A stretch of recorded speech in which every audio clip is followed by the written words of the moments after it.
Welcome to Learn Yourself. Today we are going to learn question answers from the final exercise. This is under CBSE Standard 9 syllabus. So the first question of the final exercise is it possible for the object to be traveling with a non-zero velocity? Non-zero velocity means the object has some of the velocity. That is the meaning of non-zero velocity.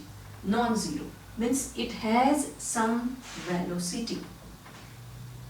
So is it possible for object to be traveling with a non-zero velocity means is it possible for an object to travel with certain velocity? If yes, state the condition that must be placed on the magnitude and direction of the velocity. If that object has to continue doing so in the same direction with the same velocity, then what all are the condition? If no, provide a reason. And if that object is not being able to do so, that it should continue to move in that direction. If that object will not be able to do so, then what all are the reason?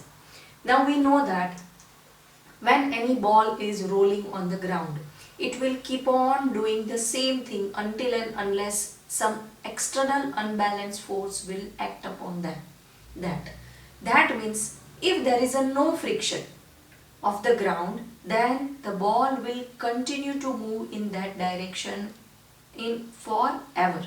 Forever it will continue to move in that direction with the same velocity. But there will be always, practically there will be always a friction. So because of the friction, eventually it is going to stop. So this situation we need to explain here.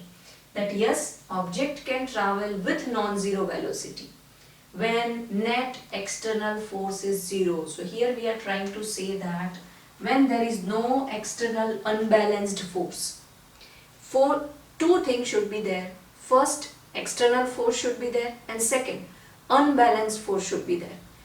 Balanced force will not show any result, so it has to be unbalanced. So it will stop the motion. Eventually it will stop the motion. Object is moving in certain direction. So now we are explaining the reason that object is moving in certain direction with certain velocity. Will continue to do so. Why we have written here direction? Because if a ball is in a motion or object is in a motion, if we want to change only a direction, then also we have to apply force.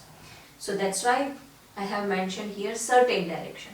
That object is moving in certain direction with certain velocity will continue to do so until unbalanced external force will be applicable on it. If we want to change either of this means any of this we want to change, then we need to apply some external unbalanced force. Then only we will be able to change one of this or both of this.